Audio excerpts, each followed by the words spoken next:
Hello viewers, welcome to Deep's Mathematics 23. So இந்த வீடியோவில் நம்ம என்ன படிக்க போகிறோம் அப்படின்னு பார்த்தீங்கன்னா Group 4 General Studies Unit 6, அதாவது பழைய சிலபஸ் படி Unit 8 இருந்தது, இப்போ Unit 6 நம்ம கொடுத்துருக்காங்க இல்லைங்களா. ஸோ அதில் ஒரு பாடம் தான் இன்றைக்கி நம்ம படிக்க போகிறோம். 9ஆம் வகுப்பு வரலாறு பகுதி ஹிஸ்ட்ரி இருக்குது இல்லைங்களா. ஸோ ஹிஸ்ட்ரியில் நமக்கு லெசன் 1 தேவையான கண்டிப்பாக தேவை. அதில் அந்த 1.4 அப்படிங்கிற ஒரு 4 பேஜ் வந்து இந்த டாபிக் வந்து நமக்கு கவர் பண்ணி கொடுக்குங்க.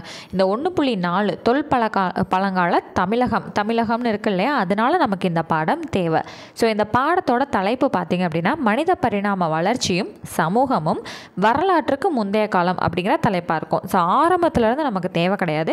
இந்த 1.4 அப்படிங்கிற ஒரு 4 பக்கம் இருக்கும் இந்த தலைப்பு. ஸோ அது மட்டும் நம்ம படிச்சுக்கிட்டா போதும். எதனால் இந்த 1.4 படிக்கிறோம் அப்படின்னா தமிழகத்தை பற்றி இருக்கிறனால நம்ம யூனிட் 6க்கு இதை கவர் பண்ணி தான் ஆகணும், சரிங்களா.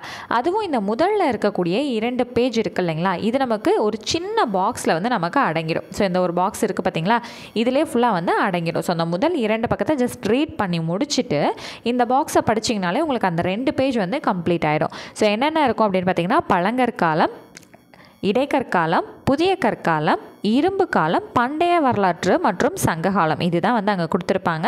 ஸோ பழங்கற்காலம்னா என்ன, இடைக்கற்காலம்னா என்ன, புதிய கற்காலம்னா என்ன, சும்மா ஒரு டெஃபினேஷன் மாதிரி வளவளன்னு போயிட்டுருக்கோம். நம்ம ஆல்ரெடி சின்ன கிளாஸ்லேருந்து என்ன படிச்சுட்டு வந்தோமோ அதே தான் அப்படியே வரும். ஸோ ஸ்ட்ரெயிட்டாக இந்த ஒரு பாக்ஸை நீங்கள் படிச்சுக்கிட்டிங்கனாலே ப்ரீவியஸாக பார்த்தா 2 பேஜ் வந்து உங்களுக்கு டக்குன்னு வந்து கம்ப்ளீட் ஆகிடும். ஓகேவா, ஓகேங்க. சரி, இப்போ காலம்ங்கிறது நம்ம வந்து ஒரு பாடத்தில் நம்ம படிச்சுட்டு தான் இருக்கோம். ஸோ இதை ஜஸ்ட் வந்து ஃபுல்லாக நீங்களே பார்த்துக்கோங்க. இப்போ பழங்கற்காலத்துக்கான பண்பாட்டு கூறு என்னன்னு பார்த்தீங்கன்னா கைக்கோடாரி, வெட்டுக்கருவி, வேட்டையாடுதல், உணவு சேகரித்தல். ஸோ பண்பாட்டு கூறுக்கும் இதுக்கு என்னதுங்க அப்படின்னு கேட்டிங்கன்னா அவங்க என்ன மாதிரி ஆயுதங்கள் பயன்படுத்தினாங்க அப்படின்னா கைக்கோடாரி, வெட்டுக்கருவி எங்கள் பழங்கற்காலத்தில். ஸோ என்ன மாதிரி வந்து உணவு வந்து சேமிக்கிறாங்கன்னா வேட்டையாடி உணவு சேகரிச்சிருக்காங்க. வேட்டையாடுறது மூலமாகவும் கிடைக்கக்கூடிய உணவுகளையும் வந்து அவங்க சேகரித்து வச்சு சாப்பிட்டு வந்திருக்காங்க, சரிங்களா. சரி, இது வந்து யார், பழங்கற்கால மனிதர்கள். இடைக்கற்கால மனிதர்கள் வந்து என்ன பண்ணியிருக்காங்கன்னா நுண்கருவிகள் இதை வந்து பயன்படுத்தியிருக்காங்க. தாவர உணவுகளை வந்து சேகரிச்சிருக்காங்க. விலங்குகளையும் பறவைகளையும் வேட்டையாடி இருக்காங்க. உலோகத்தை பற்றி இவங்களுக்கு தெரியலை, சரிங்களா. ஸோ உலோகம்னு வந்துட்டாலே இந்த இரும்பு காலம், உலோக காலம் அந்த மாதிரி வந்துடும் இல்லைங்களா. அப்போ இது என்னது, இடைக்கற்காலத்தில் உலோகத்தை பற்றி அவங்களுக்கு தெரியாது. அடுத்தது புதிய கற்காலம். ஸோ புதிய கற்காலத்தில் வந்து அவங்க என்ன பண்ணியிருப்பாங்க, விலங்குகளை பழக்கப்படுத்தி அவங்க வந்து வேளாண்மை செய்ய ஆரம்பிச்சிருப்பாங்க. அதனால தான் இது என்னன்னு சொல்லப்படுது, புதிய கற்காலம்னு சொல்லப்படுது, சரியா. மெருகேற்றப்பட்ட கற்கோடாரிகள் வந்து பயன்படுத்தியிருக்காங்க. நுண்கருவிகள், விலங்குகளை பழக்கியிருக்காங்க சொன்னேன் இல்லைங்களா. ஸோ விலங்குகளை பழக்குதல், பயிரிடுதல், குழுக்களின் பெருக்கம். ஸோ குழுவாக வந்து என்ன பண்ணுறாங்க, ஒன்று சேர்ந்து வாழ ஆரம்பிக்கிறாங்க. அடுத்தது வேட்டையாடுவோர் வந்து உணவு சேகரிப்போர், மேய்ச்சல் சமூகத்தினர் என 2 விதமாக வந்து குழுக்கள் வந்து இருந்திருக்காங்க, சரிங்களா. சரி, 2 விதமான குழுக்கள் ஒரே சமயத்தில் வாழ்ந்திருக்காங்க. இப்போ நம்ம சொல்லுவோம் இல்லைங்களா, பாண்டியரோட சமகாலத்தவர் இவங்க, அந்த மாதிரி நம்ம சொல்லுவோம் இல்லைங்களா. ஸோ அதே போல் இந்த 2 விதமான குழுக்களுமே ஒரே காலகட்டத்தில் வாழ்ந்திருக்காங்க. உணவு சேகரிப்பவங்களும் இருந்திருக்காங்க, மேய்ச்சல் சமூகத்தினரும் இருந்திருக்காங்க. அடுத்து பார்த்திங்கன்னா இரும்பு காலம். ஸோ இரும்பு காலம்னா என்னதுங்க, அந்த ஒரு இரும்பு அப்படிங்கிற ஒரு விஷயத்தை பயன்படுத்தியிருக்காங்க, அதனால என்னது இரும்பு காலம். பெருங்கற்கால ஈமச்சடங்கு முறையை வந்து பின்பற்றியிருக்காங்க. உணவு சேகரிப்போரும் மேய்ச்சல் சமூகத்தினரும் ஒரே சமயத்தில் வாழ்தல். குழு தலைவர் வந்து இந்த இடத்துல தான் என்ன பண்ணுறாங்க, உருவாகிறாங்க. குழு மட்டும் இருந்தால் எப்படி, அந்த குழுவை வழி நடத்துறதுக்கு ஒரு ஆள் வேணும். குழு வந்து என்ன ஆயிடுச்சு, புதிய கற்காலத்தில் ஃபார்ம் ஆயிடுச்சு. அதுக்கான தலைவர் எங்கே ஃபார்ம் ஆயிருக்காங்க, இரும்பு காலத்தில் ஃபார்ம் ஆயிருக்காங்க. இரும்பு காலம் அப்போ அப்வியஸாக எதை பற்றி தெரிஞ்சிருக்கணும், இரும்போட பயன்பாடு தெரிஞ்சனால தான் இது என்னது, இரும்பு காலம். அடுத்து மட்பாண்டங்கள் எல்லாமே செஞ்சுருக்காங்க. நம்ம சிந்துவெளி படிக்கும் போதே நம்ம படிச்சிருக்கோம் மட்பாண்டலுக்கு என்ன மாதிரி டெக்கரேஷன், என்னென்ன கலர்ஸ் யூஸ் பண்ணி டெக்கரேட் பண்ணியிருக்காங்க, கருப்பு, சிவப்பு, அவ்வளோதான், ஓகேங்களா. அடுத்தது கைவினை திறன்களில் சிறப்பு நிபுணர்கள் உருவாகுதல். அவங்கள என்ன சொல்கிறாங்க, குயவர்கள், கொள்ளர்கள்னு வந்து சொல்கிறாங்க, சரியா. அவ்வளோதாங்க. அடுத்து லாஸ்ட் ஒன், பண்டைய வரலாற்று மற்றும் சங்ககாலம். ஸோ இரும்பு கால மரபுகளோடு சேர, சோழ, பாண்டிய மன்னர்களின் வளர்ச்சி, வீரர்கள் வழிபடுதல், இலக்கிய மரபு, கடல்வழி வணிகம், இந்த மாதிரி அடுத்து இலக்கியங்கள் அது இதுன்னு நிறைய வரதான் என்னது பண்டைய வரலாறு மற்றும் சங்ககாலம். அவ்வளோதாங்க, சரியா. ஸோ இதை பேஸ் பண்ணி தான் முன்னாடி இருக்க 2 பேஜுமே இருக்கும். இதை ஃபுல்லாக நீங்கள் படிச்சுட்டு 2 பேஜை படிச்சிங்கனாலுமே இவ்வளோ தான் இருந்துச்சா அப்படிங்கிற மாதிரி தான் இருக்கும், ஓகேவா.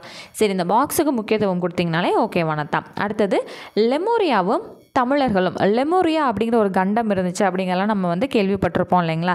ஸோ அதுதான். ஸோ அந்த லெமோரியா கண்டத்தில் தான் வந்து தமிழர்கள் வந்து தோன்றியதாக ஒரு கருத்து வந்து இருக்குது, சரிங்களா.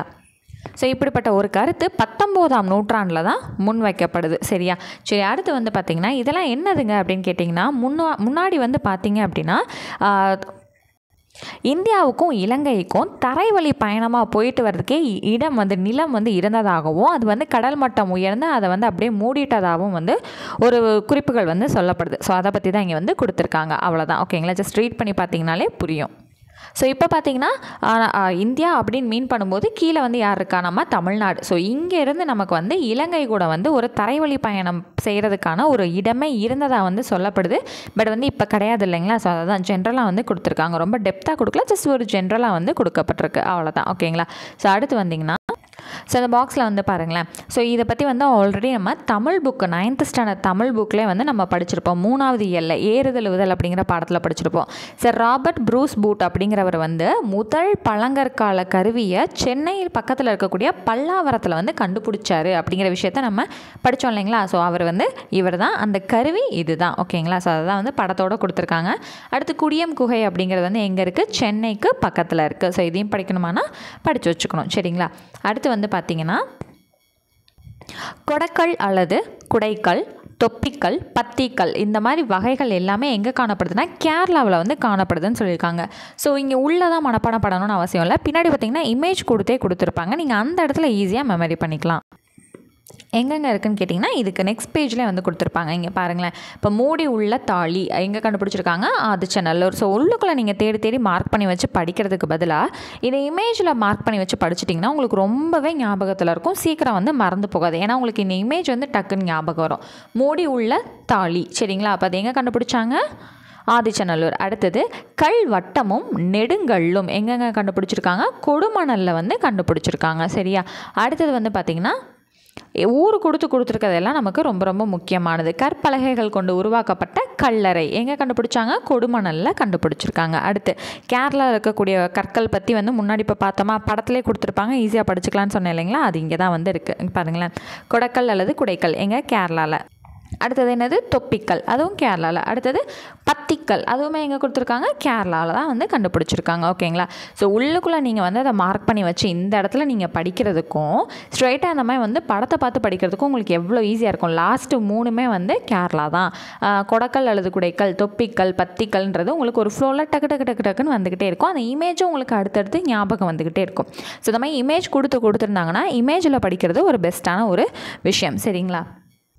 ஸோ மட்பாண்டங்கள் பற்றி அந்த பாக்ஸில் படித்தோம் இல்லைங்களா? ஸோ அதை தான் வந்து இங்கேயும் வந்து கொடுத்துருக்காங்க. அவ்வளோதான். அந்த கருப்பு சிவப்பு நிறம். அடுத்து வந்து பாருங்கள். ஸோ இமேஜில் கொடுத்துருக்க எல்லாமே படிச்சுக்கணும்னு சொன்னேன் இல்லைங்களா? மட்பாண்டங்கள் வந்து கண்டுபிடிச்சிருக்காங்க. பார்த்தீங்களா? அந்த சிவப்பு கருப்புன்னு சொல்லிட்டு இருந்திருக்கு. கருப்பு சிவப்பு பானை ஓடுகள் எங்கே கண்டுபிடிச்சிருக்காங்க? ஆதிச்சநல்லூர். எந்த ஊர்? ஆதிச்சநல்லூர். ரொம்ப ரொம்ப முக்கியமானது. அடுத்தது இங்கே பாருங்கள். அந்த இரும்பு வாளும் கத்தியும் எந்த இடத்துல கண்டுபிடிச்சிருக்காங்க? ஆதிச்சநல்லூர். இந்த இமேஜ் தானே எப்படி சொல்கிறீங்கன்னா இங்கே ஆ போட்டிருக்கு. இதுவும் என்னது? ஆ. அடுத்தது ஆங்கிறது இந்த இமேஜ். ஆ இங்கே தானே இருக்குது. ஆரோவில் அப்படிங்கிறது எங்கே கண்டுபிடிக்கப்பட்டிருக்கு? புதுச்சேரியில் வந்து கண்டுபிடிக்கப்பட்டிருக்கு. அவ்வளோதாங்க. இது வந்து ஒரு வெண்கல கிண்ணம் அப்படின்னு வந்து கொடுத்துருக்காங்க.